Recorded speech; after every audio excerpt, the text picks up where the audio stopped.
Pastor, muitas pessoas são contrárias à prática do dízimo, dizendo que o dízimo é da lei e agora estamos debaixo da graça. O senhor pode nos ajudar a entender isso melhor? Bom, primeiramente vamos entender que o dízimo foi praticado cerca de 400, 500 anos antes da lei de Deus ser dada. Abraão pagou o dízimo a Melquisedeque. Jacó prometeu entregar o dízimo a Deus. Então, o dízimo precede a lei. É claro que ele fez parte da lei, mas o dízimo ele também foi praticado no período da graça. Está lá em Mateus 23, 23. Ai de vós, escribas e fariseus, que dais o dízimo do endro, da hortelã e do cominho, e negligenciais o principal da lei, que é a justiça, a misericórdia e a fé. Deveis fazer essas coisas, praticar a justiça, a misericórdia e a fé, sem omitir aquelas, sem omitir o dízimo. Jesus está ratificando o dízimo em vez de condenando o dízimo. De tal maneira que nós temos que entender que a maneira como lá o sacerdócio levítico era sustentado, porque quando se distribuiu as tribos na terra prometida, a tribo de Levi não recebeu terra, não teve herança.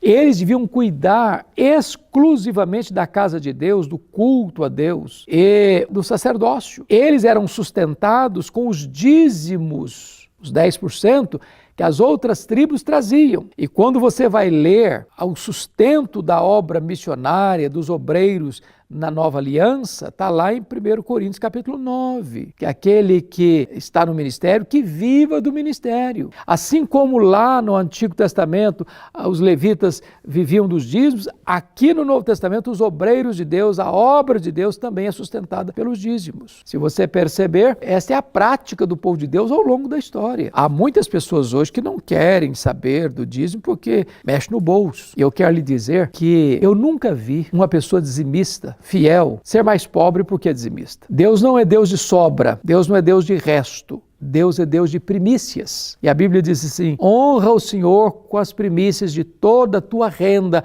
e se encherão fartamente os teus lagares. A Bíblia diz: fazei prova de mim, diz o Senhor, se eu não vos abrir as janelas dos céus e derramar sobre vós bênçãos sem medidas. Só é contra o dízimo quem não é dizimista. Quem é dizimista tem prazer em ser, tem alegria em ser, porque entendeu que Deus requer de nós fidelidade na administração dos bens que Ele nos confiou. Quando você entrega o dízimo, você está dizendo: eu acredito que Deus é o doador da minha vida, tudo o que eu sou, tudo o que eu tenho veio de Deus, é de Deus, e eu quero ser fiel a Deus, entregando a Ele a parte que Ele requer. Precisam ser administrados de acordo com os preceitos de Deus.